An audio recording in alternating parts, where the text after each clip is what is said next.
This is a complete guide to investing in commercial real estate from A to Z, nothing left out. People will charge you $5, $10, $20, $50,000 for information, and it's free for you here. And my real estate team that I run and control has done $1.6 billion transactions over the past few years. And I look at millions and millions of dollars of deals every single day. I'm going to show you exactly the crash course totally for free on how to get the best deals in investing in commercial real estate. Now, the first thing I'm going to go over is what are you looking for? That is the number one question when finding deals. Meaning, if I am investing in commercial real estate, do I want cash flow or do I want equity plays? Meaning, am I passive or am I aggressive? Once you know that, this gives you a huge strategy moving forward on what to look for. So let's break down.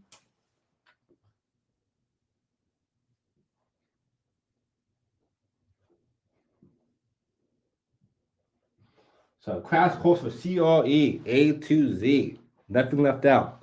Number one, they'll want an A class, a B class, C class, or D class. Each of these makes a massive difference in investing in commercial real estate in Austin, Texas, or anywhere for that matter. And you want more help and support, like, hey, all this sounds amazing. This is going to be a long video, FYI, because there's a lot to go over. You don't want to do all that yourself. By all means, down below, link in the description, I'll call me directly. I can help you out for free. Get the best deals. I've saved me my clients millions of dollars more with my help and my team's help in the best deals. And the first thing I always ask them is, what are you looking for? Normally, I ask them actually not just what class they're looking for, what type are they looking for? Because there are 5 main types of assets in commercial real estate. You have retail, you have hospitality, you have industrial, you have multifamily, there's offices. There's over 20 different subcategories in total when it comes to investing in commercial real estate. So I want to know what asset you're looking for up front. Now, for me, my favorite type or multifamily is storage.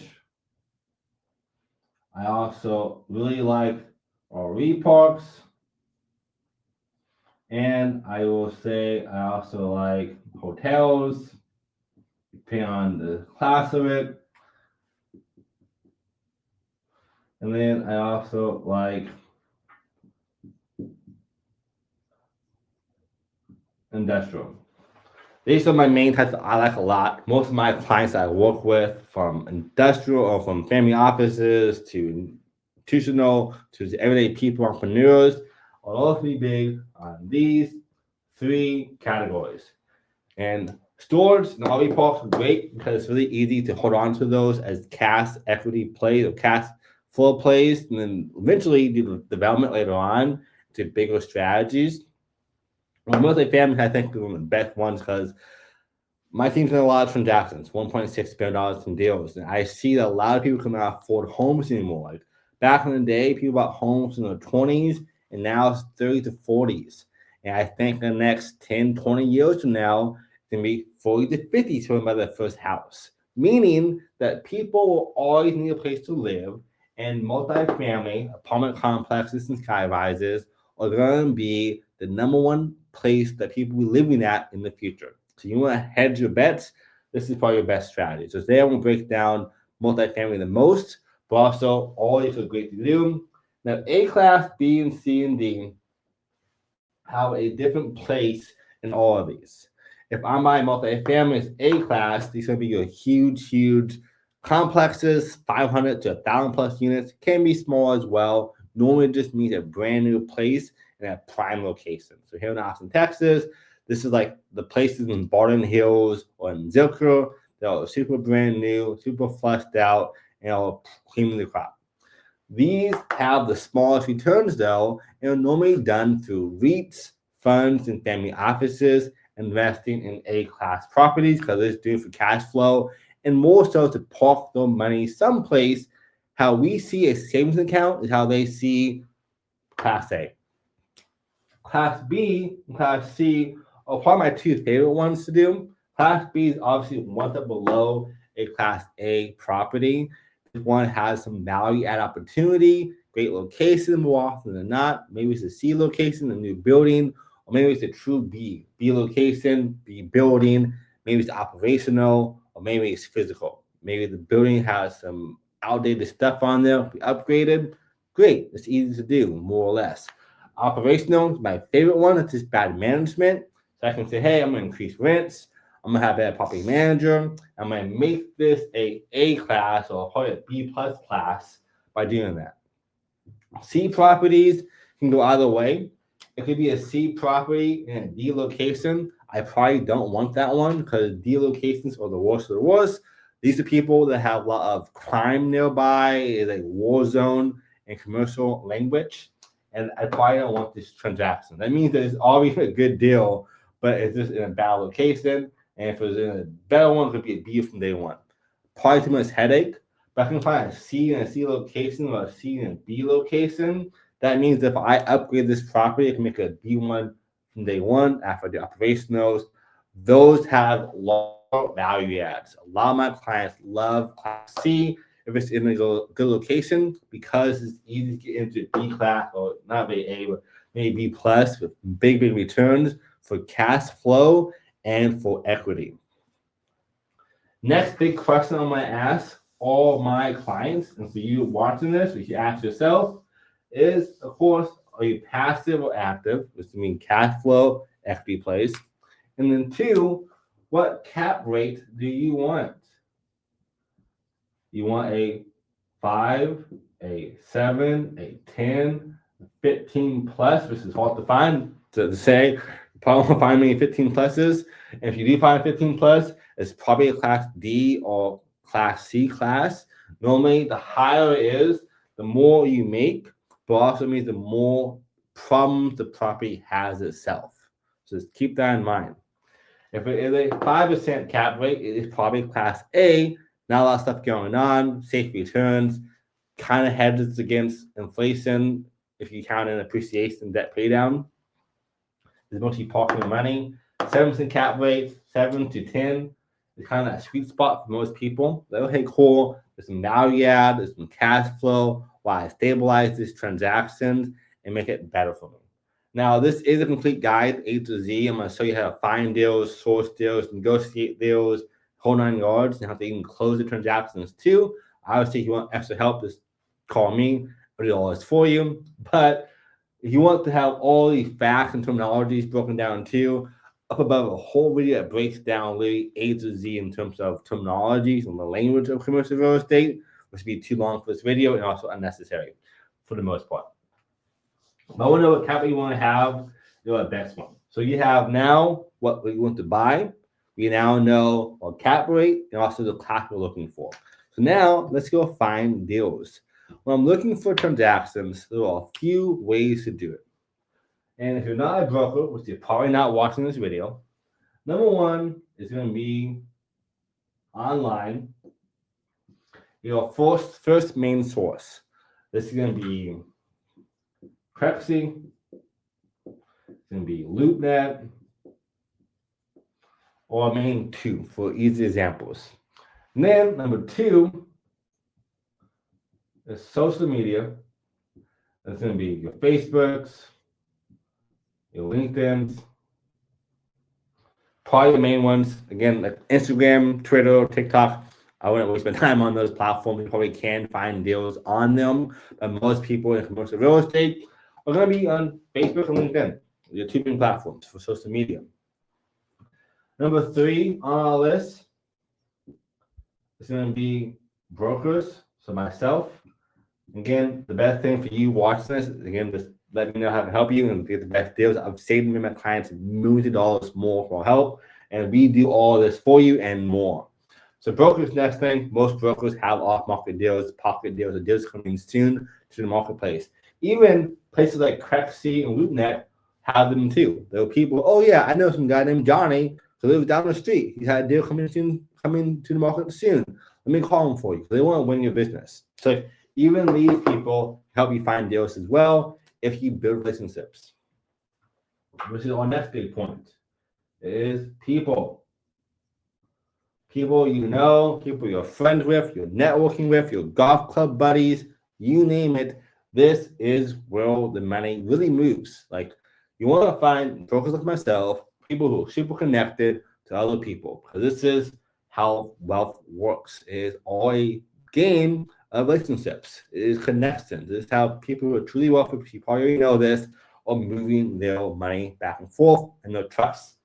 So this is people. Then number five, and our last main one is off market.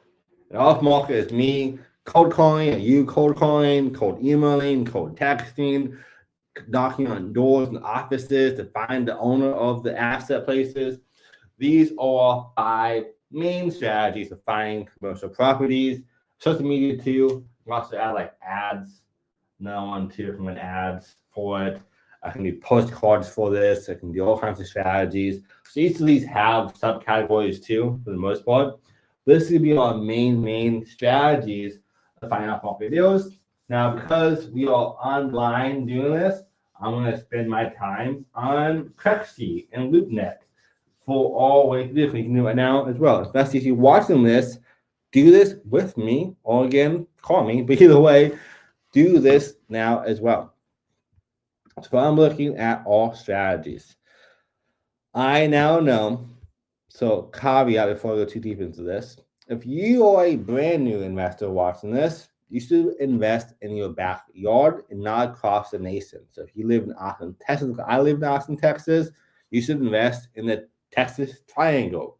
Don't go too far. So like from, the Dallas, San Antonio to Houston, in that little triangle is your bubble of finding good deals. It's not too far away from you. I have clients, so like family offices and big, investors and who are super savvy who invest all across America, but they have a huge team and bankroll that allows them to get boots on the ground anywhere for that matter and manage deals across states. Now, if you're that level as well, thanks for being here. And that also means that you can do this kind of deals. You can look anywhere you want to in the Americas and find transactions. Now, for those watching though, I'm gonna stay kind of mid-level. I think most people on this channel are probably between $1 and maybe $50 million, all pretty much small deals. Anything honestly below $100 million in commercial real estate is small deals. For some of you, like, how is that small? Because those deals are selling for $24 billion right now, or this sold last year for $24 billion. So $100 million and less are small deals. So for all quarter, the question to ask yourself, what price point do you want? So for us, our price range will be $1 to $10 million. I'm gonna find a 7% cap rate and higher. And then this is what I'm looking at right now. So I'm on Crexi. LoopNet works as well. LoopNet shows you all different strategies as well. I think Crexi is a little bit better when it comes to filtering out deals. I can do by classes, by price, and by cap rate, make my life a lot easier. But let's look at this deal here. It is in Houston. So it is, I think, yeah, it's in Houston. It fits my criteria. It's multifamily. It is a 8.4% cap rate. It's been on market for 13 days. 100% occupied. So it's 12 units. So definitely it's possible. And then this is a little breakdown. So when I first look at my deal sourcing, I'm going to look super quickly on what it looks like. I'm going to see a first glance over here on the cap rate and the size. I'm going to look at the NOI. I'm going to look down here for highlights. And overall, first glance, it looks pretty good. This is probably a pretty solid investment. I think it's kind of small. I don't like 12 units because if 1 to 3 people leave, you just lost a big portion of your income. So I find like 20, 30, 40, 50 plus units instead for multifamily and for my clients. That means that if 2 people leave or 5 people leave, it's not a huge hit. So, but for example, let's use this one. I can see anchor tenants in a way, not really anchor tenants because it's not a retail property. But I do know that what's next to us is Chick-fil-A, Walmart, Starbucks, which is kind of like anchor places. safe area, lots of trees, looks pretty nice. I can see over here, this is the pictures, kind of blurry though. This is inside units, been upgraded. Floors are vinyl, pretty basic. We're in Houston, North Houston. All right, great. So now I kind of have a good feel. I think it's worth looking into. So now I look at my OM, kind of see what they have going on in place. Backtrack real quickly. Look at the NOI. It says $113,000, and it's really easy to get misled when you're looking at commercial properties. I want to look. I want to know, the P&Ls. I want to look at the P12. They have it. I want to see our rent rolls. I want to see our leases, agreements, actual lease agreements. And I also want to see our statements from the bank.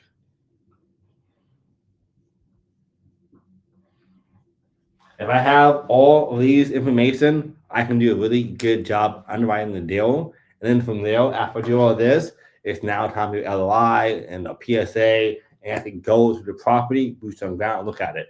But this is the first step. I want to know all this stuff. In commercial real estate, you do a lot of math and underwriting. It's a big part of the job. That's why we do it for clients every single day, make them easier lives. But here's the OM. And I scroll down, I can see the breakdown of the property. So we have our summary. Here's that, $150 per unit. They have 1.35% on our deal. Cap rate is 8.4. Our NOI is 113, which seems crazy high for a 12-unit place, but we'll see. This breaks down or breakdown of the property highlights, what's happening, renovations, and so forth. And then I see a portfolio overview, which explains how they're getting all their numbers. So a lot of times brokers will do this to give us a snapshot of an inflated NOI in this example. So now I'm looking at 3 deals in one. I have the Pipkins deals. I have this other deal. This is our main transaction combined at 2.3. And they'll combine this one as well, which is $950, $95,000 a unit. Some of the cap rates, NOI is 175 for the two of them. So maybe they're not using the same math for that. The math seems kind of all over the place. Let's go down and find the rent rolls and unit mix. So unit mix tells me what kind of units are being leased out. It's 1250, 1295 to 850 is all range over here. Some of them look like they are underrented. This was 850. This is 975. So it's kind of all over the price, all same units. This should be the same market rents at $1,000. If it was $1,000, I'm not sure why no one has $1,000 because all we have. So when I'm looking at this underwriting, I want to look at what's actually happening. So like if it's $1,000 rent rates and it all is 950 or all 850, okay, cool. You haven't raised rents yet. That makes sense to me. But in this scenario, they were so close to $1,000 and also 4 different prices. So that tells me that, well, why don't you got $1,000 yet? It's a little caveat there. Up above, all 800 units. So this is $1,400, same exact thing. I want to find out when did you last increase rents and also why are you all over the place in your rent prices. These are all 2-1s, nothing's different. Is the unit themselves a little bit different for interior? That why it's happening? Again, I want to know this stuff. And then down below, here is our income and expenses, so P&L. This is our T12. This is our rolling 12-month period of what's actually happening on the deal. They say our gross potential rent is $96,000 a year. Okay, so I guess, could make sense based on what we saw up above. This tells us our math now. Then we have what they see as their utilities or gas or trash. Controllables is $18K. So increase and decrease that, not really that. It's super controllable. It's based on what people are doing in the house. Then down below, we have our management fees. So we have $4,000 for the whole year. Seems crazy low. It's 12 units though. Maybe it's true. We have our taxes and our insurance. And down below that, you can see it's $15K for all these. Total operating expenses is $34,000. NOI is $52,000. So the way you find out your NOI is going to be, or I think this is a complete guide. This is why I'm going over every single detail for you. So gross minus expenses equals NOI. So let's zoom out real fast for you. So if I do my gross, in this case, is $96K, and our expenses is $34K. This gives me a NOI of $52K. That's how they find the math though. So this is what we do to find our math when it comes down to our NOI. Now, if I do my NOI though, they said it was 8.4%. Remember, the NOI they had on the dashboard when you first saw it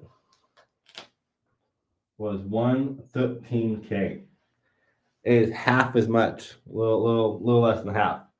And if I'm buying or investing in this property at that 1.35M, I just went from investing at a 8 cap to now investing at a 4% cap rate. So let's do our exact math. I'm gonna do $62,000 divided by 1.35. And now my deal that I'm looking at is a 4.5% cap rate. I'll make it even bigger for you so you can see all my math here. So it's 4.5% cap rate because I am dividing my 62K by my $1.35 million, and this equals 4%.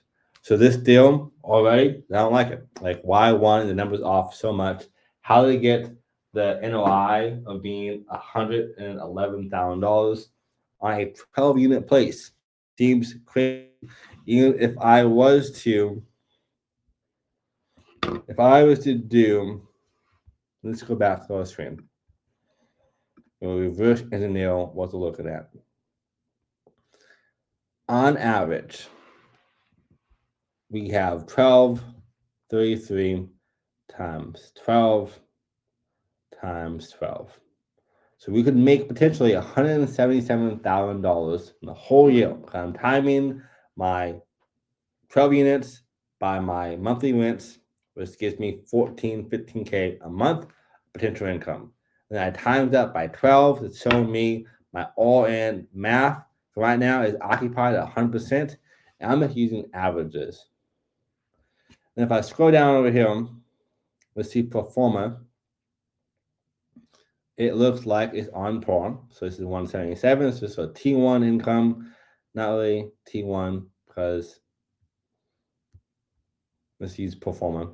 So they're saying if we had perfect rents, which is I think 127. So this is actually what I think is the Forma. If I was perfectly on average, not above hand, what they have there. Then I have my loss to lease, which says I'm losing much money to get lease them filled up. Gross potential rent is 164. Okay, I'll use this number. I like going below being conservative. Again, for my clients, I don't want to waste their time. I want to find deals that actually are conservative. And then another point too, never use the deal you're looking at of the seller's agent and them. You always do your own math or have me do math for you. Say, hey, I'm going to break down the system myself and actually see what it looks like. And then Forma, you can see here, all these are the same. It went up $1,000. Management fee is $10K. I like that a little bit more. Still kind of small for 12 units. Let someone there lives there for free, and then obviously this lost a big part of your income. That could be why this is so affordable for them, and also a decrease our NOI as well. And then I can see over here, operating expenses is $41,000. NOI is $123. So what they're doing, while you can see the cap rate, is they're selling you the Forma. They're not selling you the after day market. And then this little caveat for you: when you invest in commercial real estate, you're buying on two things. You're buying one on today and also for tomorrow. So like if I'm looking at a deal that has $1 million, I'm gonna get extra big for you. I have a deal at $1 million to buy, and my NOI is $100,000. Today, my cap is 10%. This is a solid deal. But as an investor, if I buy this price, okay, cool. Not a whole lot of negotiation needed. But I don't always get a deal with my clients. So I'm also looking at what is it today or what is the pro forma. So the pro forma of this transaction instead is if you do this all correctly, you can go to a $1.5 million after I increase the rents, make it better, do some light upgrades. I now bought the asset from 1 million to 1.5. And then if I can do this, I can double my price. This is probably pretty hard to do. But I said I can, for some crazy reason, you're the best operator in the world. I said $200,000. Now, granted, this probably never happened for most people, but I like to do fun math here. I'm going to get $200,000 divided by 1.5. That means I have a 13% cap rate. Now, this probably won't happen. So, me underwriting this deal like this probably won't work. Instead, what will probably happen is I can increase this to this. My real play here is going to be the equity value this did. But I'm probably going to have like $130,000 of NOI. And I probably will go from there. And now I'm going to do my math. And my NOI, when I sell it in 5 years, is at 8.6% cap rate. So this deal here, after being stabilized, is 8.6%. This is a solid deal. If I underwrite like this, cool. I don't mind spending, let's say for this deal, $1 million to buy it, because I now know in a couple of years I can pull out my huge IRR of this strategy, which is internal rate of return on that strategy. But this, I'll look at my math field. How high can I go? What can I do? If I stayed the same even and didn't do the strategy of this play, into this, I can now increase by this much. I will not mind buying this, and then probably want to sell it to that price point. And you have to assume that you can always do a better job, more or less, than the other people who always operate the deal. So you're buying on both strategies, either today or in the future. If it's in the future, this is a 13% cap rate. This is really, really high. Not a unicorn deal. I think above 16 is really grand slam deals. This is still pretty good to do them. But it's not, you know how to understand when you're looking at transactions what to buy at. And for us, I always negotiate super, super low. I got a deal for $250,000 below asking price a couple weeks ago that I am looking at now, and in the future. So that's our first big caveat, though. I have to look at the deals here. So let's say I'm a pro forma. I'm going to stress test this and do a stress analysis.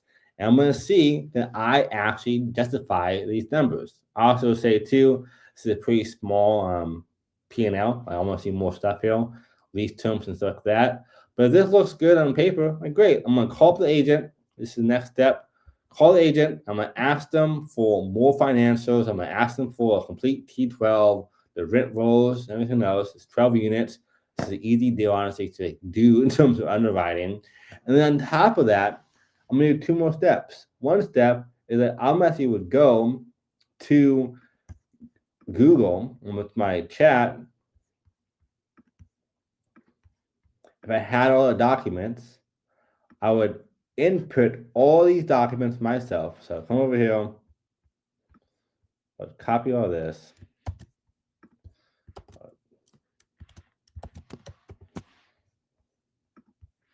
I spread it out like this, and I'll have it be side by side. So we're gonna see. Let's see. Let's see.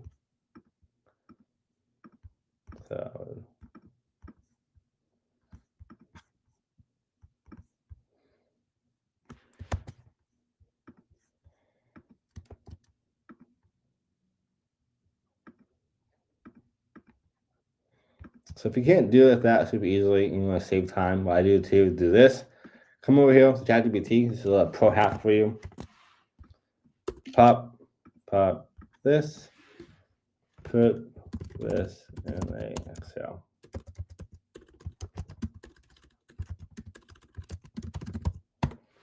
And then I would now leverage AI to do the same thing I just did more effectively while I do other stuff, like I make my whiteboard for you.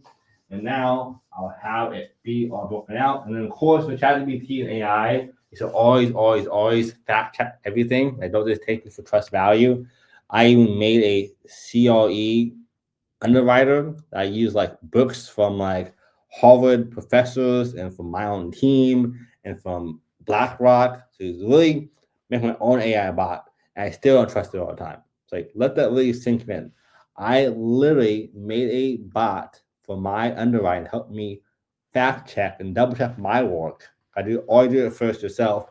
I give it to her. She says, okay, based on all this stuff, my research I've done from tons and tons of books and from underwriting professors, this is what I'm looking at.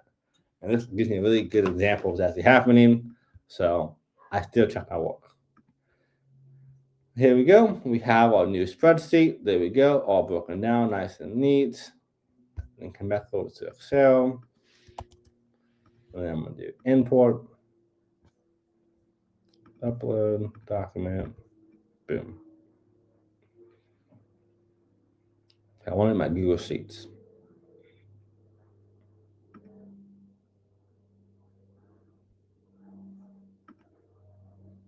There we go. We have all the stuff now, and now I can fact check it. So when I'm doing my underwriting, I have a lot of spreadsheets. And obviously, if you're already in the game, you have one too. If not, down below, send me an email. My email down below. Say, hey, I want your spreadsheet totally for free. I'll give it to you. No strings attached. But for easy math, though, for those that's trying to get it done super quickly, I'll do this. I'll stress test this. I'll say, okay, cool. This is a performer.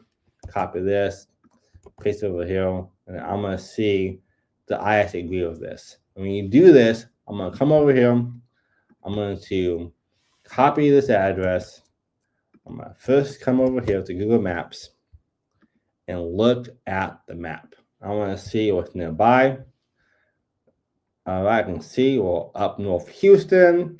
We're in the southern ring of the city. So it's not a terrible location.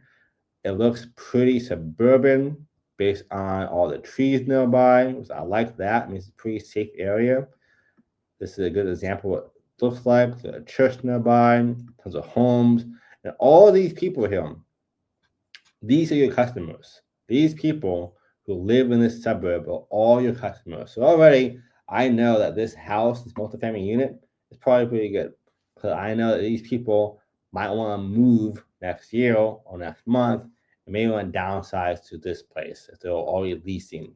Or maybe people who are working over here say, hey, I got a new job at Subway, or I'm living over here anyways. I want to find an apartment, and I can now drive them over here.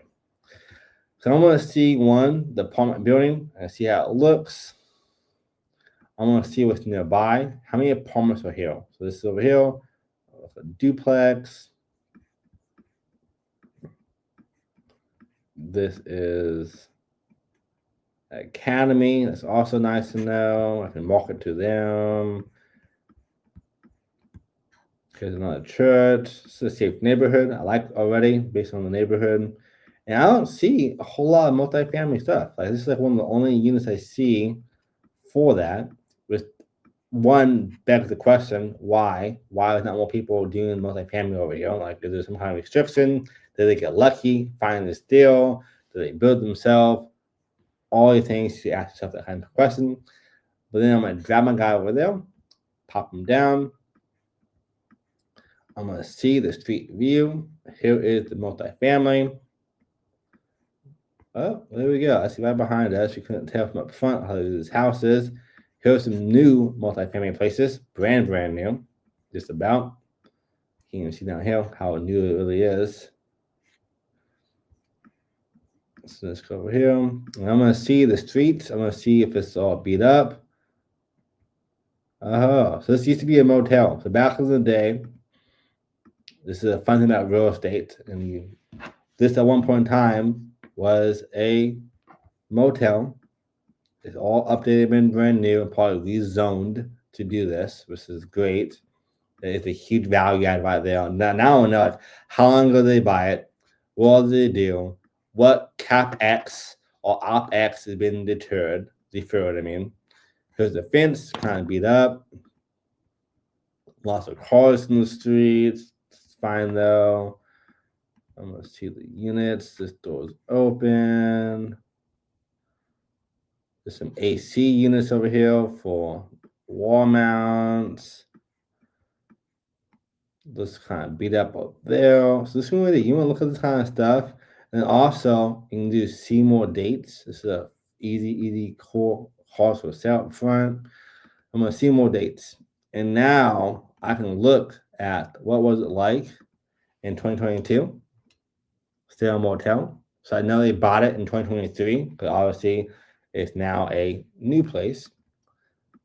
This is all 2022, 2018, same fence, nothing's changed with that one. Upgrades, 2007. So now you're kind of seeing a full scope, almost 20 years now, data we just got just by coming here. A lot of people don't do this. And also for like fun fact, let's say like at one point in time, this was a car repair shop. Unlikely, but it could have been. That means the probably oil on the ground for environmental inspections. That's a huge red flag for us. It causes a lot of headaches. But I want to know all of my date lines, see what's going on. I know they bought it 2 years ago. So for them, they bought it, upgraded it to this now, and then probably that's all they did. Some new roofing like that. And I want to see why they're selling. This is 1960, been around for a long time. Renovated 2024. So again, makes sense. And now there's still extra strategies to now make it better for the tenants and then sell it. This is one example. I'm going to do another one real quickly, or at least look at another one. So it's the full scope. This one here is 18 units, pretty small. This is mixed use. This is 40 units. Where was that?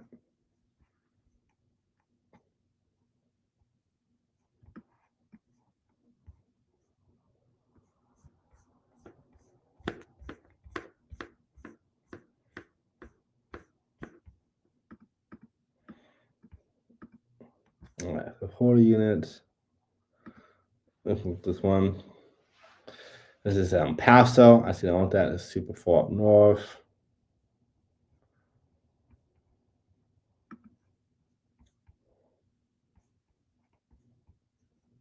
Let's see, now the hardest part about investing in commercial real estate is finding good deals. So it's like what you do all day long. For me, it's like my main job for my clients is 8% cap rate, 48 units, 96% occupancy rate. I like to see it's not fully occupied because it tells me that they're not lying about that. Next, lots of homes. I see a school I think nearby or some kind of big office industrial building. Looks upkept. Some carpet, some stains. So there's a big value add there. I can remove the carpet if I wanted to, make it more modern. Look at the popcorn ceilings too. So I can move that as well. So right there, I found some value add. I like that. I can see down below it is listed almost a year and a half ago. So probably has some stuff going on or there's stuff on price. Forma again is less. So saying that after you upgrade the property with better management and stuff like that, you'll probably see a drop, which is pretty normal a lot of times. NOI is $336,000. Year built 1983. Forma is 420. There is HOA, tennis court, pool. More people are vendors nearby. Maintain, building 83. So it is a lot of research. Kind of see what's going on, looking at all the deals. Let's see if they have a OM or a flyer. So they have pretty big breakdown of how it's next by.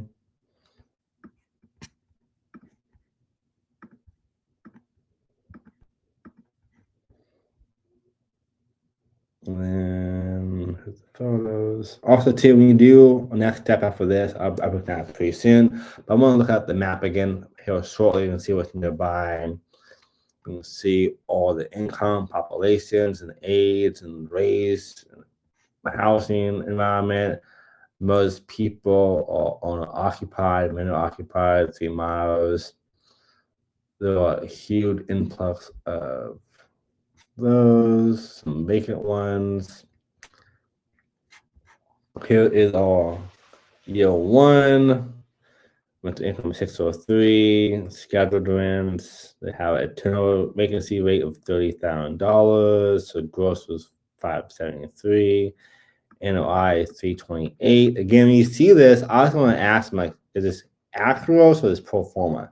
Like, if I'm looking at this map, I want to say, is this actual, like, correct or not? Then you have your expenses is 245 for total expenses. That one seems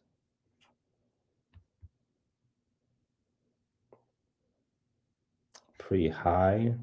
All right, let's see here. So we have expenses, total expenses. I want to see a full breakdown. I also know debt service is up there. Cash before taxes. That's totally is incorrect. It was that big of a deal to be sold yesterday.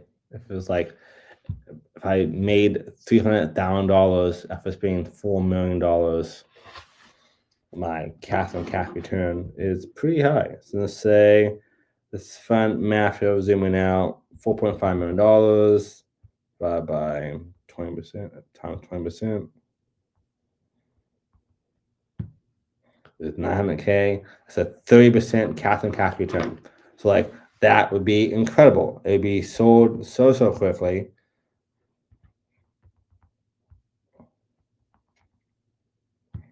Yeah, 33% cash on cash return. So for those who are new to cash on cash returns, like above a 15-20% is amazing. So this tells me a lot of things are incorrect. So I already don't like this deal because this doesn't seem super transparent. And obviously, when you find it like this, I would call them, ask them what's going on. Hey, show me the financials, the rent rolls, the T12, all the good information I need to make an informed decision. And from there, we can kind of move forward. 4.3. We'll use this deal. Actually, no, we'll use a small deal because it looks pretty standard. It's small, easy to do. Next up from here is going to be your LOI. So let's say I talked to the agent. They gave me the T12s. They gave me the rent rolls and bank statement. I said, okay, this looks like a solid deal. Let's move forward with negotiations. Now, of course, I'm going to negotiate probably below the pro forma if it is beat up. Right now, I can see a lot of CapEx involved. I got to fix the road probably to increase rents. I got to probably do some stuff for the railing and for the fence. Landscaping looks pretty fine though. But there gonna be extra costs in there. So though NOI is 113, I'm gonna say the NOI is $100,000. And then I'm gonna say our purchase price today is 1.35. That means it's a 7.4% cap rate. I'm gonna say, hey, I'll buy this property from you, but I want to buy it for 1.1. So next step on this for negotiations is one, know what price you want to buy it at.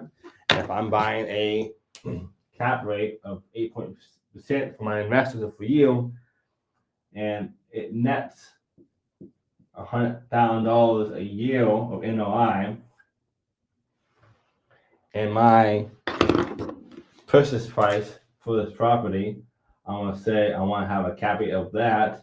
I'm gonna say I'll give you $1.1 million. This is a $250,000 discount. They're gonna say no to you more than likely. I got it there before though, but like more often than not, they'll probably say no to this. If they agreed, this would be a 9% cap rate, which is great. Now I know I'm looking for an 8 cap, so that is the true case for us. And if I buy at 1.2, that's 8.33, which is a $1.5 million discount. That one seems reasonable. So I'm gonna start here. They're gonna tell me, nope, can't do that. There's no way I'm gonna go off that big of a price. It's totally upgraded 2024. I'm in a great location, blah, blah, blah, blah. I'm gonna say, well, based on the CapEx, based on the numbers I'm looking at, I don't think I can get $111 a year in my NOI, my cash flow, which is your next step. Is one, make sure it's bankable. So if I'm looking at my CapEx, I'm going to break down on my Crexi calculator that I use to make sure we have all deals correct. Let's say 1.1, doing 20% down. My lender does 5.99% on our rates for us. And then let's see if we can find our property taxes. I'll zoom out again. Let's see if they have that there.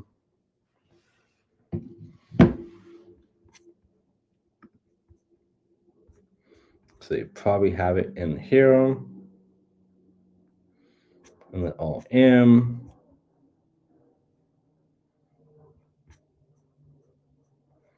So I'm looking for our property taxes.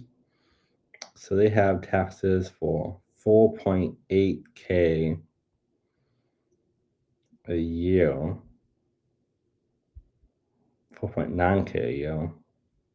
This is like 0.5%, which sounds a little too low to me. So it's also why you do math. Like to me, that sounds like it's crazy low. And then let's go here, Houston, Texas, property taxes.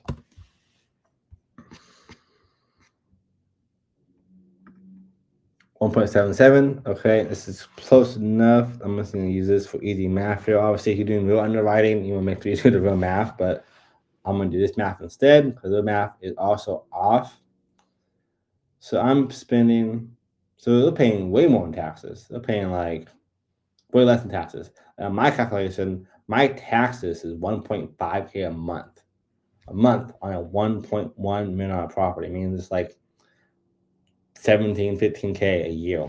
So I already know my NOI is 100K with that alone. If I add in my other stuff I'm gonna add into, it's even less. So when you're doing an NOI, I'm gonna do these things. I'm gonna call the broker, call the seller, hey, did my math, that's what I'm looking at. If I'm wrong, let me know. This is what I'm seeing. And they, oh wow, you're good at your job, you know what you're doing. Okay, based on all that, I think we can give it to you for a lower price. So I use data a lot. Data is my best tool for negotiations on transactions.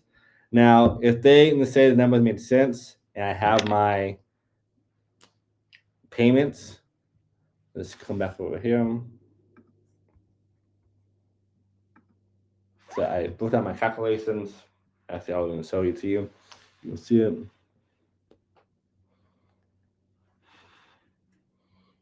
So monthly payment is 7.4K. I won't add taxes to that, but it's P&I. So a P&I is going to be 5.5, 250K down.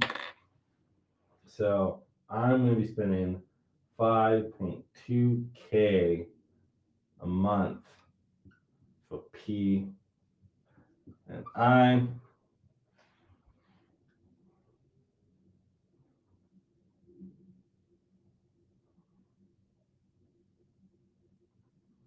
This is 62,400 a year.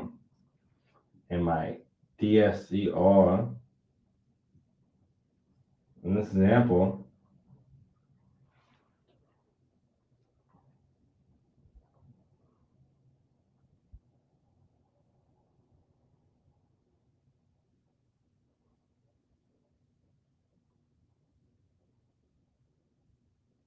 is 1.6. This is great. So for DSCR, how you do that math, I would divide my 100K by my $52,000 of my debt servicing, and DSCR is debt service coverage ratio. This tells me it's 1.6. For most banks and lenders, 1.25, 1.2 is the minimum threshold. So at 1.6, grand slam deal I'm buying for us. If I get rejected here, though, which I probably will, my top line is 1.2. I'm going to have an 8% cap rate. They'll say, I can't do that. Okay, no worries. Thanks for letting me know. I'm at the top of my dollar. How about 115, $950,000? Okay, how about 1.2? And I'm probably going to fall along that price range because it's a big enough spread to meet in the middle. Because at 1.35, I'm at 1.1. We'll probably meet around 1.2. And I use my data as well. Gives me a better rule of thumb to go there. And at 1.2, 20% down, 5.99%. And then I have my 1.7. I'm now looking at 575.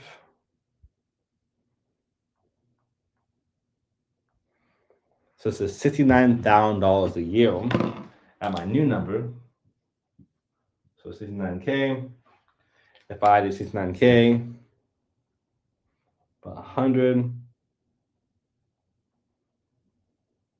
I'm at 1.44.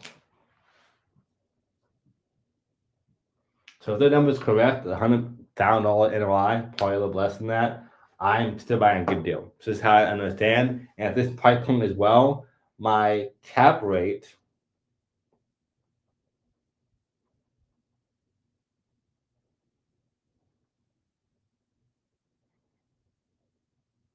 is 8.3% rate.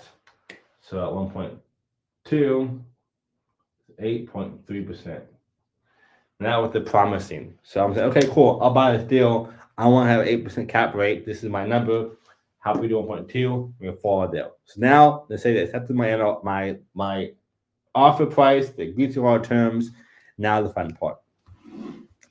After we do that, we then move forward to looking at our LOI. So this is my LOI that I use. Feel free to also look at it and kind of use it for yourself. Of course, if you want extra help from me directly, down below, link in the description, the first comment section, have a call from me directly. I can do all this for you and more, give the best deals. But if you're like, hey, I want it myself, for whatever reason we want to do it, again, I get paid from the seller side, but that being the side, what we want to do is have who you are. You want to have your LOI up above, the date, to the seller or to the seller's agent.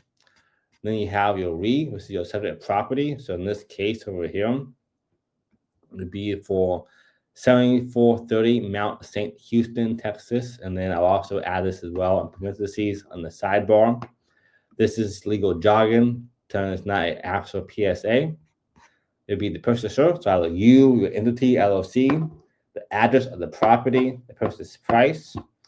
You have the earnest money being like 1% more often than not, held at this title company. I use my own title companies, even if I'm buying, because it gives you more chips of negotiations. So some people say, oh, I don't want that one. Okay, cool. You don't want that one? I want this. Here's a trade. This gives you more tools to get more I want, and I don't care what title we use. Concessions, if this deal has a concessions, I would add that. If not, I'll say no concessions. Concessions just says I will use, instead of a 100K price drop, give me 100K concessions to do my CapEx, to do my OpEx, to fix the property, to weather the storm of stabilizing the property, and for a less of my down payment. So I can say, hey, I don't want to come up out of pocket too much money. Let's do this instead. Some terms could be creative financing. It can be seller financing. It can be a hold. All these things work. Even a sub-2 wrap works as well on commercial properties, or even doing any other strategy. Below that, it's your financing, which is what we talked about before. It's financing could be, again, them carrying it for you, no payments, interest only, balloon payments, lots of ways to do this. This is standard though. 20% down, $1.2 million. In this case, for us, it would be no concessions would be the thing. It would be no concessions. $0. Up above would be 1.1, and then 1%. And let's do $11,000. And then I have my 20% down.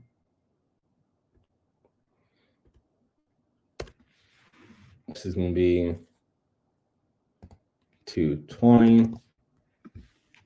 Well, 210, but hey, close enough. And then from there, it's 1.2, let's see. So 1.2 is our math. Makes it all easy for you to follow along with it. Only you have full transparency, how to do this. And then from here, we have 240 now because we upgraded it to the thing, and that's 12K. And then due diligence for 12 units. This is a fine line, 45 days. You don't need a whole lot of time. If it's 100 units, you might want 120 days. So due diligence is anywhere minimum from 30 to 120 days. I've seen them be as long as a year before. So like it can go pretty long. But this is this easy example. I'm going to say 30 to 120 days. I have it say I can conduct my market analysis, mutual execution of this purchase agreement during this period. Listing to be paused. I don't want them to get backup offers. I want them to only be with me. I'm taking the bet, so they. Since we're investing all capital to do this, we'll have full right to conduct inspections, verify zoning and permits, and perform other necessary evaluations of the property. This is super important. Closing escrows will occur 60 days following the completion of my initial inspection. It could be a lot of times in commercial real estate, people will close during due diligence. Say, hey, I've done here for 90 days now, all checked out. Can we close next week? We can close. So like this does not matter as much, but you still have a pretty good timeline there. Escrow company would be the company, and then down below would be the title company. So escrow officer is the person doing it for you, and then what they are called. Then you have title company. If you're in buyers, for my case of these, I get paid 3%, 5%. Who knows how much we go for there at the seller's expense. So working with you, I don't get paid by you, I get paid by the seller. To me or to yourself, if you are your own agent, doing your own job, hey, pay me 5%. So I'm not having an agent on my side, which makes it a little harder to do everything, but people do it with eXp Realty or with your brokerage. Most of you don't have one though, and then signatures of both people. So it'd be you as a person and them as a person. Once this happens, you then go into more underwriting. This is when you walk the grounds. This is when you do your inspections. This is when you, well, not only inspections, this is when you walk the grounds. So after this point in time, you walk the grounds, you make more informed decisions. Sometimes in the seller's market, they won't give you the T12s and rent rolls up front until after you're under LOI, letter of intent. Once I have all those things, you just do your underwriting. It's your next big step. We just did that together. I'm gonna walk the grounds. I'm doing my stuff for good reason, with permission. And then from there, if they agree to this, we then move to a PSA. PSA is a purchase and sell agreement. Purchase and sell agreement, we're now under contract officially. This is an official contract that you do for buying a house. And that looks like this. So this is my commercial contract improved property. If you are not an agent, which you're probably not, again, you won't have access to this. This is forms that we use internally. For you, though, you can probably ask ChatGPT, or you can probably ask other brokers to make it for you, or you can ask Google to make one for you, find one for you. Really easy to do. This form also is probably public information, I guess, is my guess. This is going to be parties to the seller. If you know the seller's name, it would go there, and the address and other stuff too. Then there'd be your entity, the LLC, the email. I want to do the address and phone number, please email though. And then below this is property. This is county name. This is the actual address of the property. And then this is the tax exhibit. So this is going to be like, what is the real name? So when I'm looking at real name, it's not going to be the address. It's going to be, come over here, and I'm looking at this property.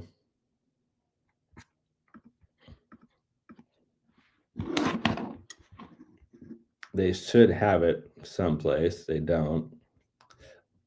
So they don't have it. There's two ways to find it. For me, let's say for Austin, I do Austin property search. I come in here and I do like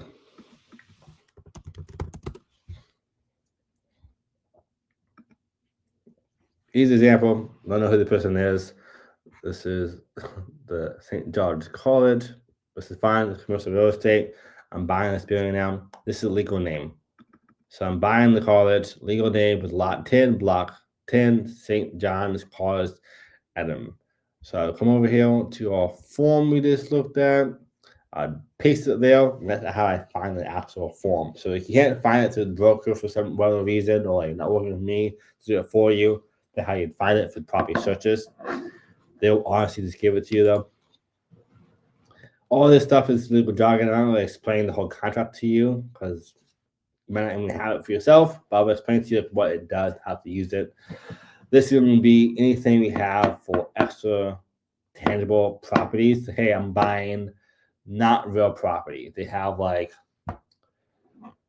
5 places that are removable or lawn chairs or a basketball court that's just there. Do I keep those? Yes or no? Probably yes. But if you want to have it in place, you put it over there. In this place here, close enough to 1.2. So this price is 280 down, 20%. My loans over here, my cash price is 1.4. Address is obviously on page. Financing again, 1.12. I am contingent upon getting third-party financing. This is my way out to not lose earnest money later on. 14K down. We have the title company. We have the address of the title company. We also have the breakdown of the officer's name. I'm not doing any of the other ones. So title policy, I would say I want this to be amended in shortages. On the seller's expense, I always have seller pay for everything. This is more negotiation as well.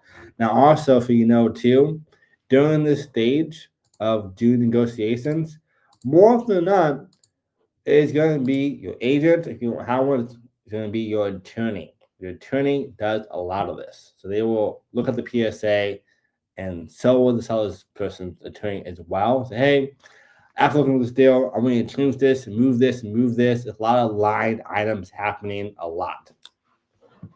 From there, we have our 7 days of effective date. I want to have all furniture going back to me.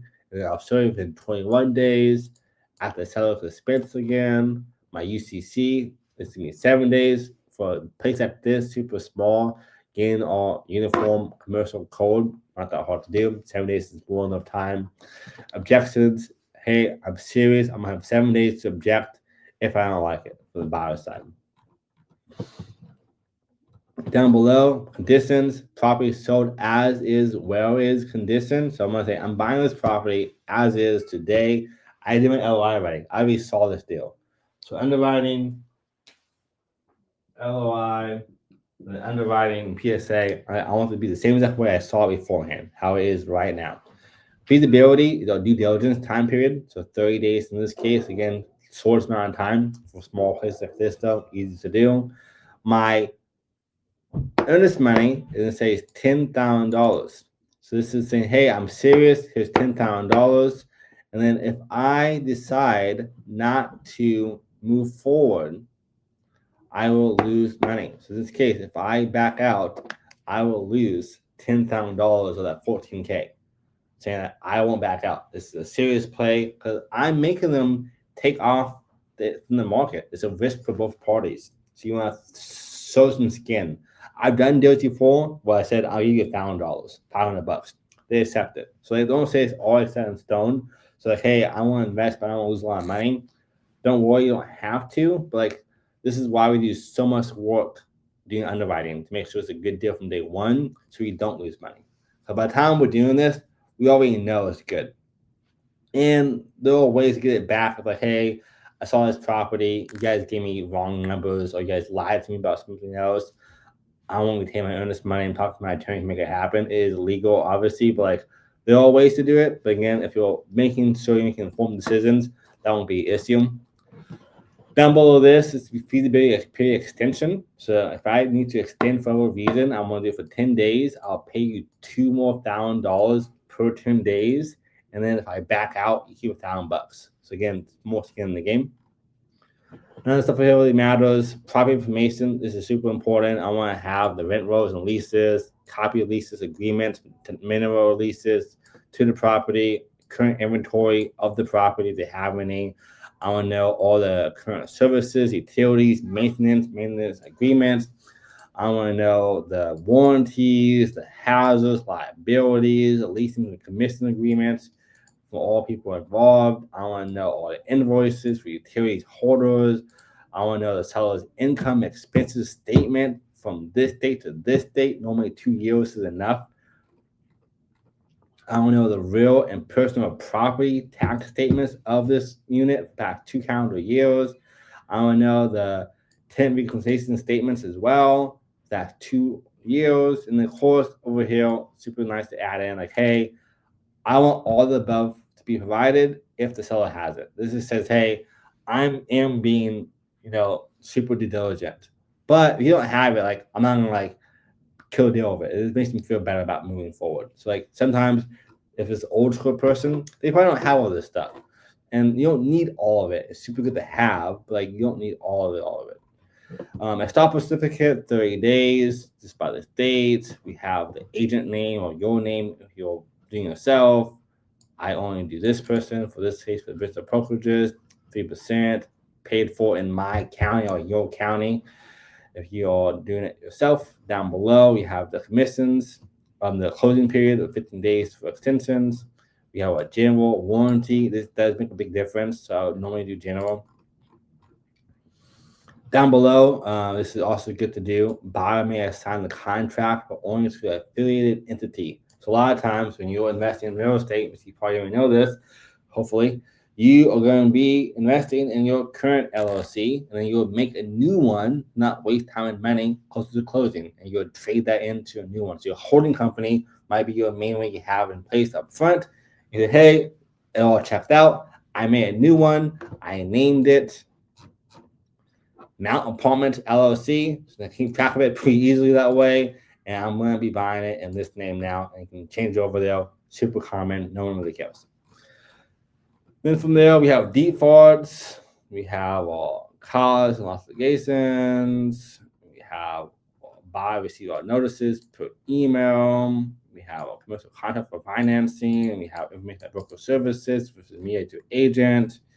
And then we have contact office as is, this date, entity, sign, and then down below we have all this stuff as well. And then how you do? Obviously, it sounds easy for me saying it to you. I've done so many of these, I lost count. I can do it in my sleep. So if you're brand new to it, again, just call me down below. I'm happy to help you out. And then next steps from there, this is when it gets super, super fun. After you do all of those different steps, also too, one more thing as well. So you have your PSA, but you also have your APA. Your APA is your asset purchase agreement. So asset purchase agreement. Because when you're buying commercial real estate, like I said to you before, you're buying two things. You're buying a hard asset. In this case, you're buying multifamily. As what you're spending your hard-earned money you did for your own ventures, for your business, and so forth, to pour into a safer investment long-term or for quick equity grabs. But you also are buying a business. In this case, the business is housing people. If it is a office space, the business is what business are doing. And if I'm buying this asset and say on a law firm, I'm saying I'm buying your property that you have. This is my main goal here. But I'm also buying this law firm if I can't change it out. A lot of times, if it is like, I don't want like storage units. The storage unit is the own business. So I'm buying that as well. If it's like a law firm, you can always just change it out. And, hey, I don't want that one. I want this instead. But also a lot of times the PSAs, if the office itself isn't appraised for the value of the property, then I can't do a whole loan on that one. So I need to do APA as well to buy a difference. And most people have no clue about this. So just so you know this as well too. But again, we handle that for you. Once this happens, though, our next step or thing is our inspections.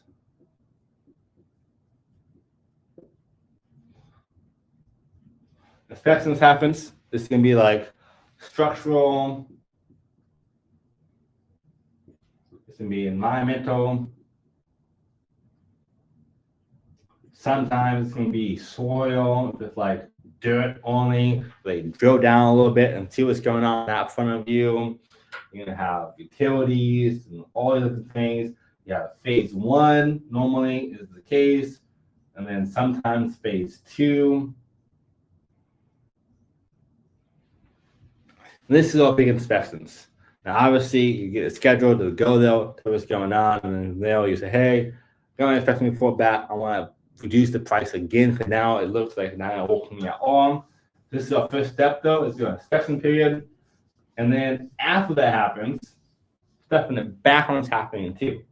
So number two is the title company. The title company is getting things like estoppel. It's getting things like the survey. It's getting things like certificates. So a lot of stuff as well is happening between the inspections, from the title, from your broker versus myself, versus going to be like the organizer for all this. So honestly, I like to add a broker up front. I'm like getting stuff ready, talking to the title company, make sure it's all going correctly for us as well. Walking the ground if you're not done so already. Now we have to walk the ground for under contract officially. Let's see. So three, what did brokers do? And after that, you have your lawyer as well, doing things as well, fact checking stuff, making sure things are going correctly. This is pretty much the whole entire list of things that are actually happening in the back end. So when you're under contract, also I was even saying, if you can see this, yeah, number 5, versus I think also kind of over here. And for that, the whole process, stuff like it doesn't matter. This goes in the whole entire way. This is walking. So if I'm doing a inspection, I have two kinds of inspections. I have an inspection with the title company or for the inspector and with the contractor. So this would be also contractor. But on top of that, your agent, me in this case, or you in this case, will go there and look at every single unit and see what's happening, see who's paying, deeper underwriting as well, which is the broker's job here. So brokers do all this stuff, they're doing underwriting for you. To see exactly, does the lease stuff add up?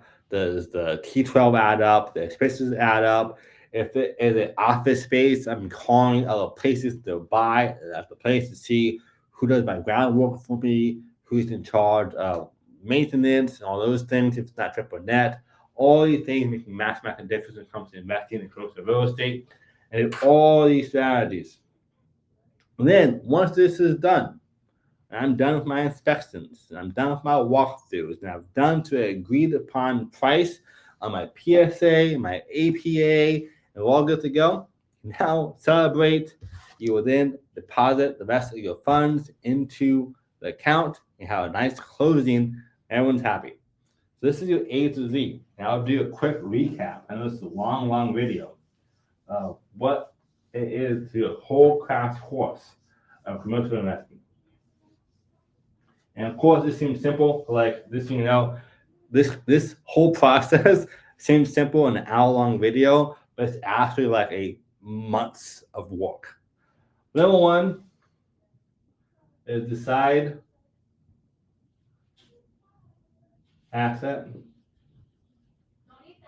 plus class. That's number 1. What is my class on one line? And then also location.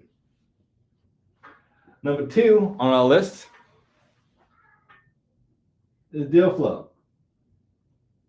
This is what we teach the most of and do the most of for our clients is deal flow. I'm talking to my agent network, off-market deals, advertising, to Zillow, not Zillow, but through Crexi and stuff like that. All these things are next up on our list. Number 3 is LOI. If I cannot get my underwriting, if I get my underwriting before then, it's going to be underwriting. So I'll do this here. Then from there, we have number 5. This is your PSA plus your APA, depending on what it is on the asset class level. From here, we have inspections. 7 would be more underwriting plus walking. 8 is title plus attorney. And 9 is close. You see that? Oh, that you can see everything. Great. This is your 9-step process, which seems super short, but every step here has more and more things, from understanding what is your cap rate, what's your OpEx, what's the pro forma, what are all the strategies for underwriting. I mean, my environmentals, my phase 1, my phase 2 if I need to. List goes on. But this is your complete guide from A to Z, how to do commercial real estate investing. I know a lot of you probably seem like it's super complex before you saw this video. I think, honestly, in some ways, this is easy as doing residential real estate investing. A lot of my clients that I have used to do residential and move into commercial real estate because it has much bigger payoffs. The bigger deals, or even the same size deals, with bigger payoff cash flow for you. So this is helpful for you. Please, down below, smash that like button, tag a friend, give us a share. Who do you know loves to see this in-depth video? People would normally charge you 5, 10, 20K for. It's totally free for you on this channel. And of course, if you want extra help and support, over here, a whole breakdown of underwriting deals from A to Z, teaches everything. Down below that, the whole playlist that holds all things commercial real estate. I go live and make videos for you every single day as of now, meaning the best of the best of all things commercial real estate in Austin, Texas, or anywhere for that matter across the nation. If you want extra help and support, down below, link in the description. Call me directly. No obligations, no strings attached. I will find out what is best for you. What are your goals? How can we help you save and make more money when it's buying or selling commercial real estate? And again, it's no loss to you.